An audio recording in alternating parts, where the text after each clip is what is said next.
Hello dear students, we are studying electromagnetic induction and today we are going to discuss our last topic of electromagnetic induction, that is eddy currents. In the previous video we had discussed the self-inductance and mutual inductance, and we had derived the expression for self-inductance of a long solenoid, and also we had derived the mutual inductance of two long solenoids. What was self-induction? Self-induction was defined as the phenomena of production of induced EMF in a coil when a changing current passes through it, and mutual induction is defined as the phenomena of production of induced EMF in one coil due to a change of current in the neighboring coil. Today our topic of discussion is eddy currents. So what are eddy currents? Eddy currents is defined as the current induced in the metallic solids when a magnetic flux threading through them changes. See, we have seen the current, the induced current in the conducting coils, but also there will be a induced current in the conducting sheets or blocks.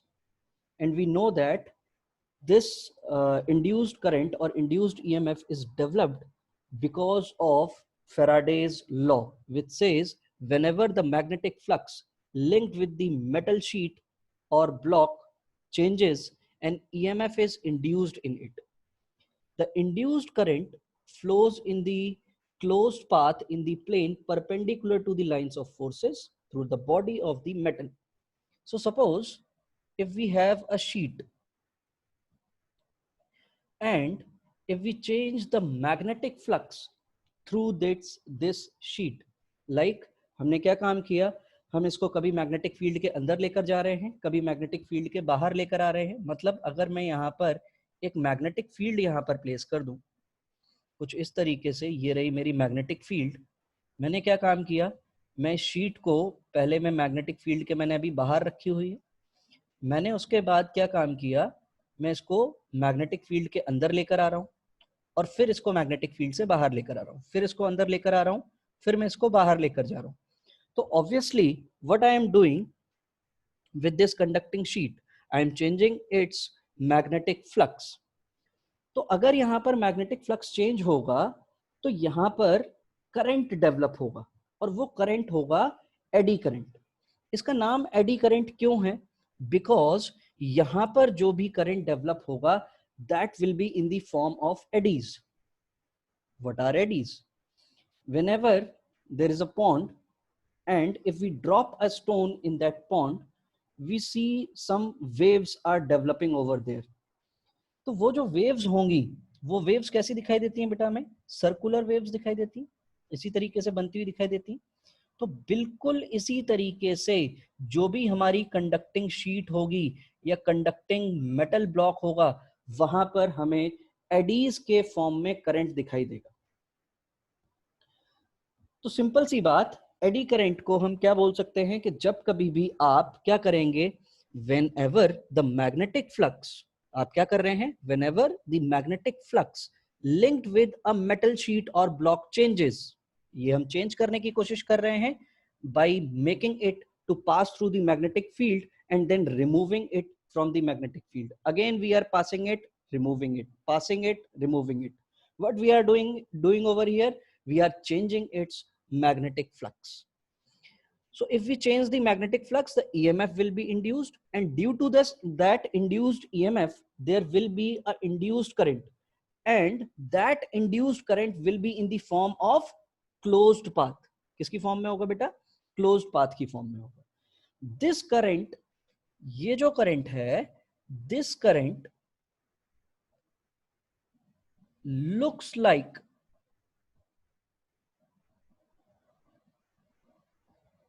eddies. किसकी तरह दिखता है बेटा? eddies की तरह दिखता है.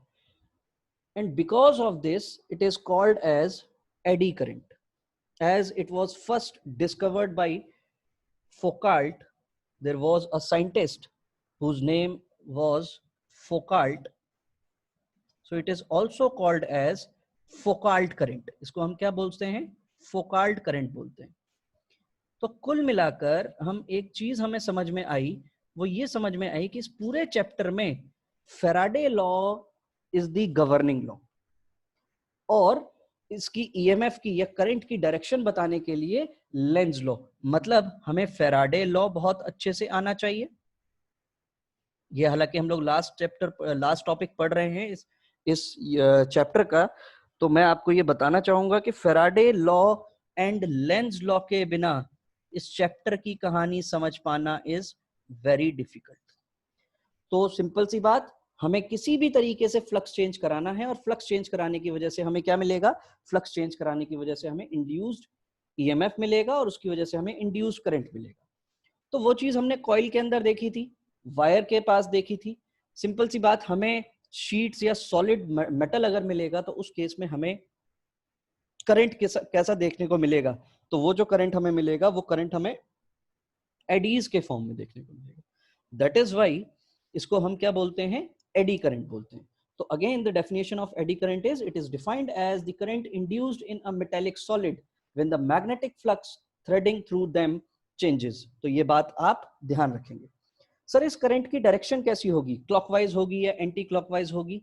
That will see in some of the experiment related to eddy currents. There are some demonstration which we have to see, जहां पर एडी करंट आपको देखने को मिलेंगे।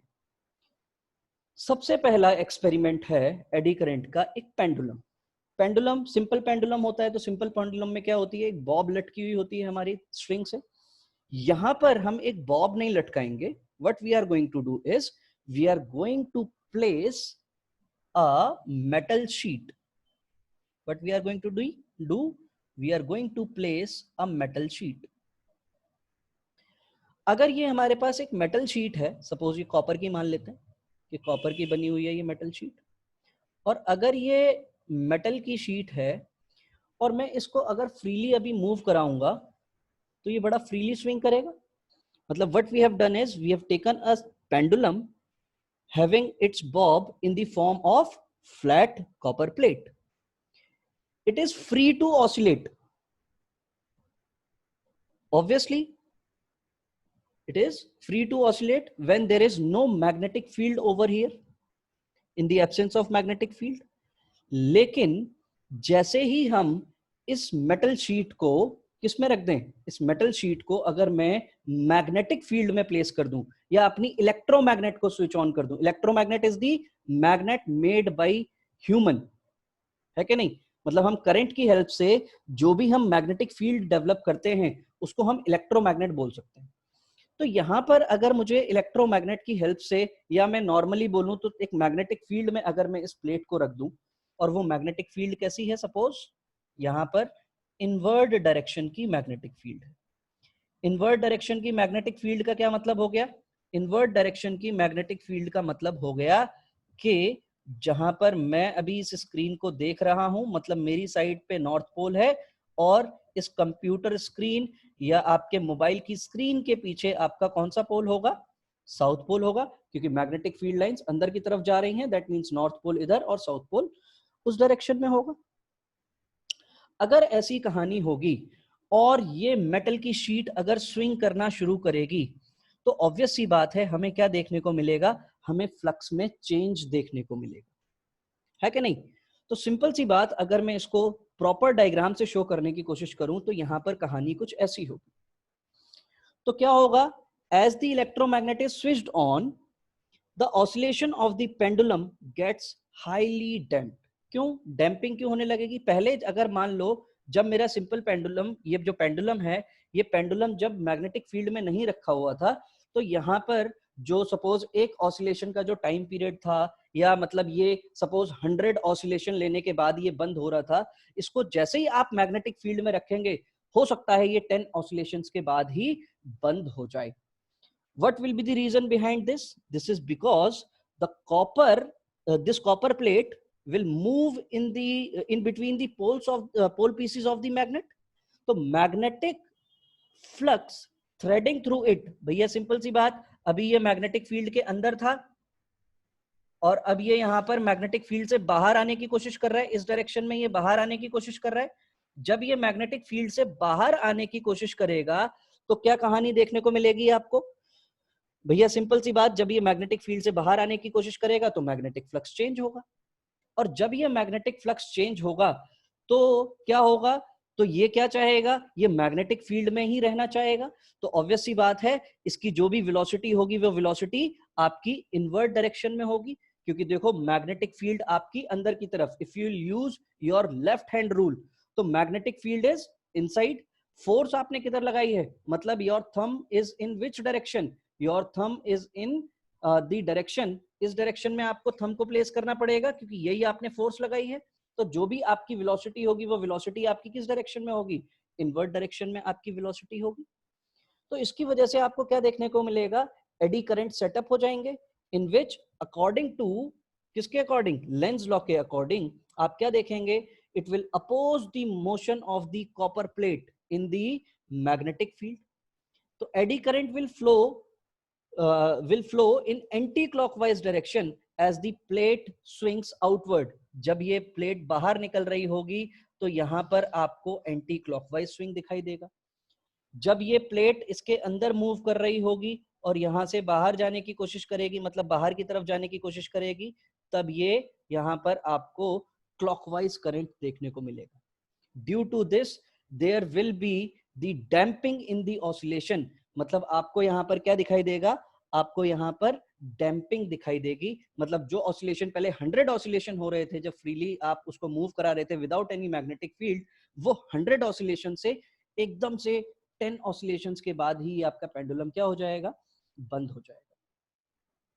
अब एडी करंट्स जो हैं, वो एडी करंट्स आपके किस फॉर्म में होते हैं? सर्कुलर फॉर्म में हुआ करते हैं। एडी करंट्स आपके किस फॉर्म में होते हैं? सर्कुलर फॉर्म में। तो अगर ये एक मेटल शीट है और यहां पर ये सर्कुलर एडीज फॉर्म हो रही हैं, मैं क्या चाहता हूं, अगर मैं एडी करंट्स को यहां पर रिड्यूस कराना चाहता हूं, तो मतलब ये जो भी एडीज फॉर्म हो रही हैं इसके पाथ में मैं कुछ हिंड्रेंस प्रोड्यूस कर दूं। तो हिंड्रेंस प्रोड्यूस करने का क्या तरीका है? मैं यहां पर ये जो प्लेट है, इस प्लेट को अगर मैं स्लॉटेड प्लेट बना दूं। कैसी प्लेट? Slotted plate. मतलब ये जो प्लेट है, इस प्लेट में मैं कुछ गैप्स बना दूं, मतलब ये है मेरी प्लेट और बाकी सब जगह पर क्या है? ये गैप बना दिया। तो इसकी वजह से क्या होगा? नैरो स्लॉट्स जब मैंने कट कर दिए, तो जैसे ही आप मैग्नेटिक फील्ड को स्विच ऑन करेंगे, एडी करंट सेटअप हो जाएंगे, but this plate will swing for longer duration. क्यों लॉन्गर ड्यूरेशन की वजह से, क्यों लॉन्गर ड्यूरेशन से चलेगी? Because the loop has the much larger path for the electron to travel. अभी आपका इलेक्ट्रॉन कहां से कहां ट्रेवल कर रहा था? यहां से बिल्कुल स्ट्रेट ऐसे ही ट्रेवल कर रहा था।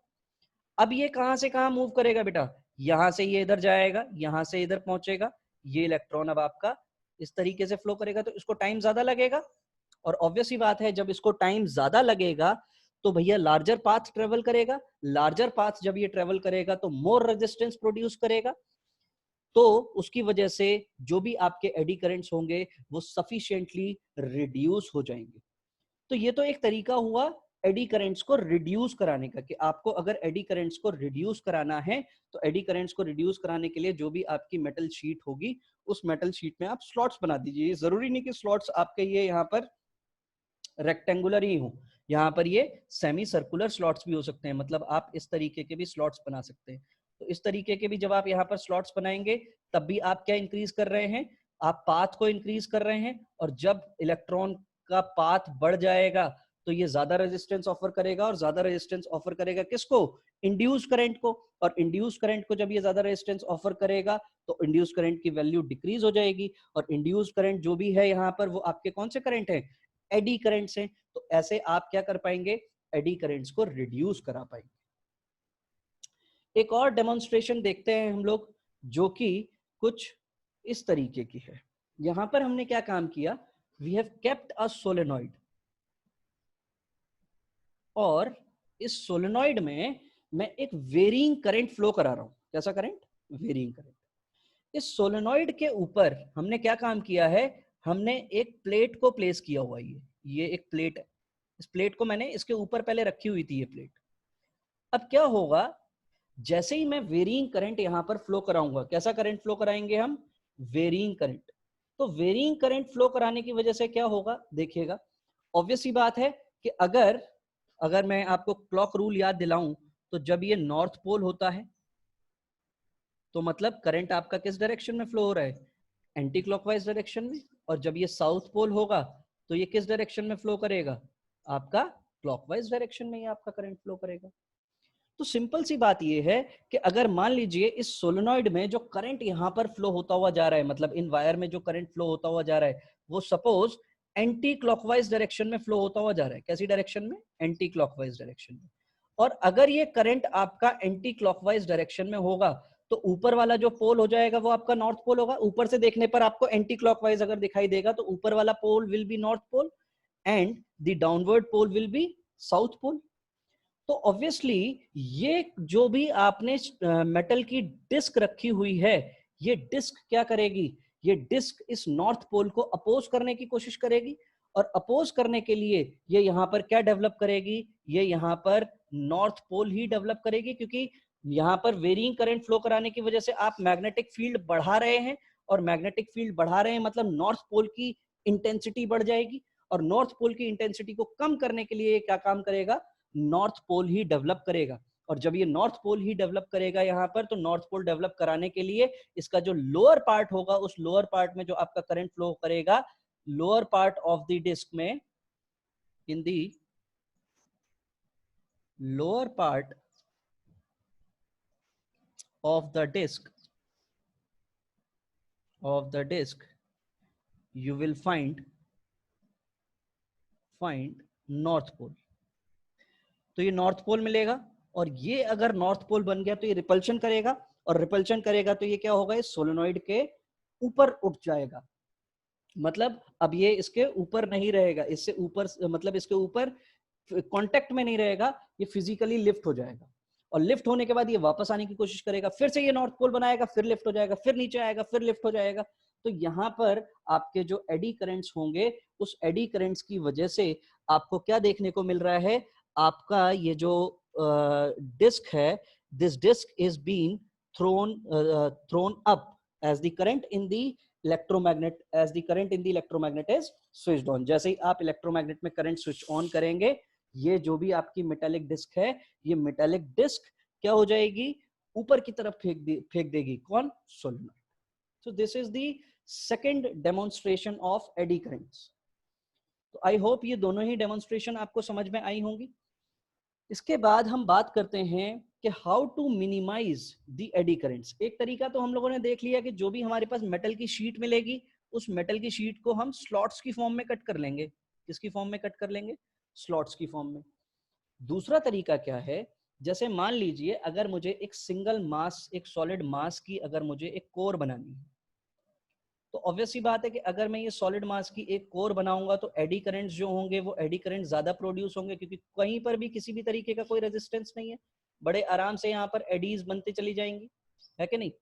लेकिन अगर मैं यही एडीज बनाने के लिए मैं क्या काम करूं? शीट्स ले लूं, पतली पतली शीट्स, मतलब इस तरीके की शीट्स ले लूं।